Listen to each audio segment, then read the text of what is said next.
Akkam jirtu kabajamtoota daawwattootaa fi hordoftoota Oromiyaa Freedom Media dambalii gunguma uummatarraa qophii kennaa addaa ispoortii torban kanaa qabannee isiniif dhiyaanneeti jirra. Qopheessee kan isiniif dhiyeessu Jibriil Muhammadi hanga xumura sagantaa kennaatti hordofaa jecha torban kana Champions League Awurooppaa torbee kana taphatame akkasuma Europe League, FA Cup fi Premier League Ingilizii, Serie A Itaali akkasuma La Liga Spain fi Bundesliga Jarman dabalatee taatee torban kana kan isin daawwachiifnu ta'a. Hanga xumuraatti nu faana bu'aa.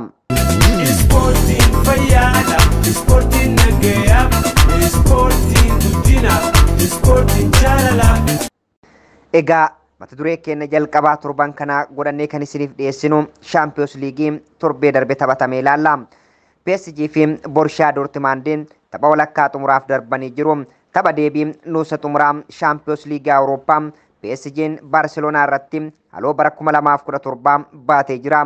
Bara 2017tti Barcelonaan 4-2 erga injifatee booda dirree isaa irratti 6-2 injifachuun seenaa Champions League irratti kilaba kufaatii irraa bayyanatee jalqabaa jedhamee ture. Tapha marsaa duraatiin Barcelonaan dirree isaan alaa 3-2 injifatee waan deebi'eef ni darba jedhamees tilmaamamaa ture. Haa ta'u malee istaadiyeemii isaa irratti PSG'n galchii 4-1 injifachuudhaan Champions League Awurooppaa ala ta'ee jira. PSG'n waliigalaan galchii 6-4 Barcelonaa kan injifate tapha walakkaa xumuraaf darbeeti jira. Taphuma biraatiin kilabni Jarman Borussia Dortmund Atletico Madrid waliin kan taphate yoo ta'u galchii 4-2 injifatee jira. Borussia Dortmund tapha jalqabaa dirree isaan alaa 2-1 injifatee deebi'ee ture. Tapha lammataa waliigalaan galchii 5-4 injifachuudhaan tapha walakkaa xumuraaf darbuun mirkaneeffatee ture. PSG fi Borussia Dortmund tapha walakkaa xumuraaf dirree irratti wal eeggataa jiru. Akkasuma Guardiolaan dirree isaa irratti harka kennatee galee Real Madrid Manchester City injifachuun walakkaa xumura Champions Leagueif gaheetii jira.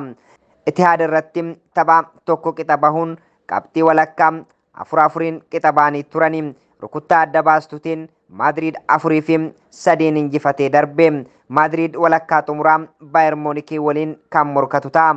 Akkasuma Bayern Munich tapha walakkaa xumuraa Champions League'dhaaf kan ga'e Arsenalin injifate. Tapha deebii nuusa xumuraa Champions League Awurooppaa Bayern Munich fi Arsenal 1-2 injifachuun tapha walakkaa xumuraatti darbe. Bayern Munich tapha jalqabaa dirree isaan alaa 2 qixa kan ba'e yoo ta'u qabxii waliigalaan 3-2 Arsenalin injifachuun tapha walakkaa xumuraaf darbeeti jira. Arsenal turtii baroota dheeraa booda nuusa walakkaa xumuraaf kan ga'e yoo ta'us osoo hin milkaa'in hafeetii jira. Ispoortiin fayyaadha, ispoortiin nagayaa, ispoortiin guddina, ispoortiin jaalala. Qabxiin keenya lammaffaan immoo Awurooppaa liigii bara kanaa kan ilaallu ta'a. Liverpool waancaa liigii kilaboota Awurooppaan ala ta'ee jira. Liverpool qabxii waliigalaa 3-1 injifatame waancaa liigichaa kilaboota Awurooppaan ala ba'e. Gara Ixaaliitti imalee Atlaantaan 1-2 kan injifate Liverpool dirree isaa irratti immoo 3-2 injifatame waan tureef qabxii waliigalaan 3-1 dorgommichaan ala ba'e. Akkasuma kilabni Ingilizii West Ham United gama isaan shaampiyoonii Bundesliga Jarman baranaa kan ture Bayer Leverkusen waliin tokko qixa bahuun tapha jalqabaa 2-2 waan injifatameef qabxii waliigalaa 3-1 walakkaa xumuraa osoo hin darbin hafee jira. Leverkusen taphoota 44 osoo hin injifatamin imala isaanii itti fufsiisee ture. Arsenal fi Manchester City Champions League'n ala ta'uu dabalatee kilaboota England hundi dorgommiiwwan gurguddoo Awurooppaa lameen ala ta'anii jiru. Taphoonni biroo Roomaan AC Milan 2-1 injifachuun qabxii waliigalaa 3-1 marsaa itti aanutti dabarte. Roomaan daqiiqaa 31 irratti taphataa tokko kaardii diimaan dhabdus morkii hanga xumuraa taasiseen taphattoota 10 injifachuu danda'ee jira. Tapha dhaqaa galaatiin 2 qixa kan ba'an Marsilii fi Benefikaan rukuttaa adabbii adda baastuun kennamee Marsiliin 4-2 injifatee walakkaa xumuraaf darbeeti jira. Tapha dhaqaa galaan 2 qixa kan ba'an Marsilii fi Benefikaan rukuttaa adda baastuu kennameen Marsiliin 4-2 injifattee walakkaa xumuraaf darbe. Tapha walakkaa xumuraanis Ferguson Roomaa waliin yoo morkattu Atlaantaan ammoo Marsilii waliin falmata. Ispoortiin fayyaadha. ispoortiin nagayaaf, ispoortiin guddinaaf, ispoortiin jaalalaaf. Qabxiin keenya sadaffaan FA Ingilizii kan ilaallu ta'a. Manchester United ciniinnatee xumura waancaaf ga'e. Manchester United Coventry City injifachuun bara walitti aansaa lamaaf xumura waancaa FA Cupiif dhaqqabe. Walbeel irratti goolii 3-2dhaan dursaa kan ture United boodarra goolii 3 keessummeessuun 3 qixa ta'e deeggartoota mufii jabduu keessa galche. Daqiiqaa dabalataa 30 keessatti warri Coventry daqiiqaa 120 dabalataa irratti goolii lakkoofsisee taphaan ala ta'e. Daqiiqaa dabalataa 30 keessatti warri Coventry daqiiqaa 120 dabala tokko irratti goolii lakkoofsisee taphaan ala ta'e. Rukuttaa dabbii adda baastu kennameefin United 4-2 injifate xumuraaf dhaqqabee jira. United yeroo 22f xumura waancaa FA Cup dhaqqabuun rikaardii Arsenaaliin qabamee ture fooyyessee jira. Akkasuma Manchester Cityn xumura waancaa FA Cup Englandiif darbe.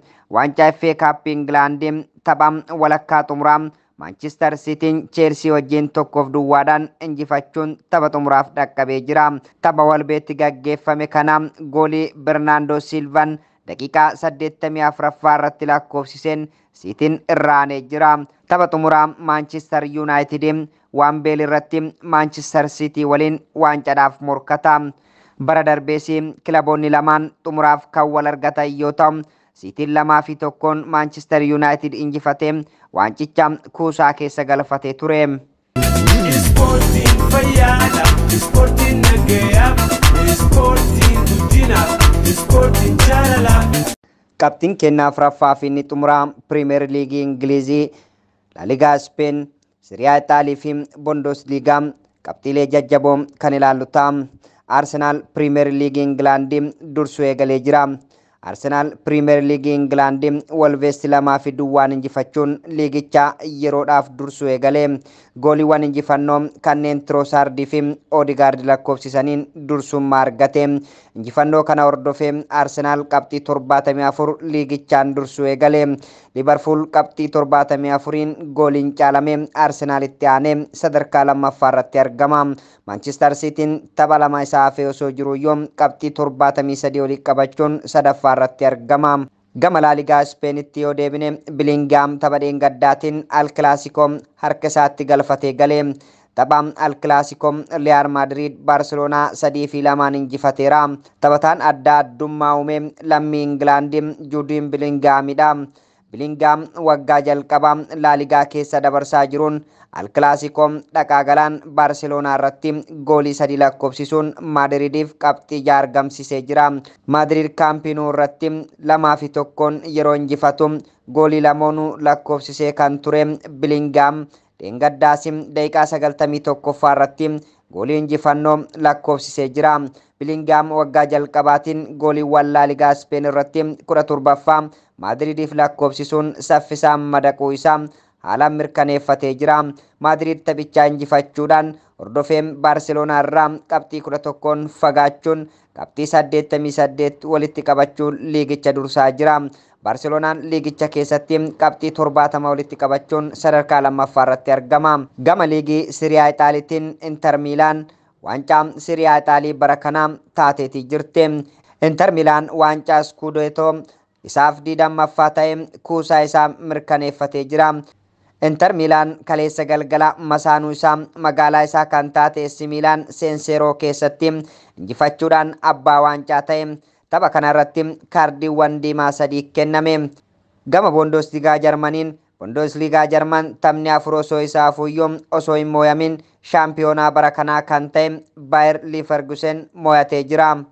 Ispoortiin fayyaadha, ispoortiin nagayaaf, ispoortiin guddinaaf, ispoortiin jaalalaaf. Egaa kabajamtoota daawwattootaa fi hordoftoota Oromiyaa Freedom Media dambalii gungumaa uummataa irraa sagantaan kennaa ardaa ispoortii torban kanaa kana fakkaataa torban mata duree biraatiin hanga walitti deebinutti gamanumaan nagaa isinitti dhaammata. Qopheessee kan isiniif dhiyeesse an Jibriil Mohammadi, ogummaa kaameraaf teeknikaan Umar Jamaaltuun afaana ture. Qophiilee Oromiyaa Freedom Media kanneen hafan wajjin turtii gaarii.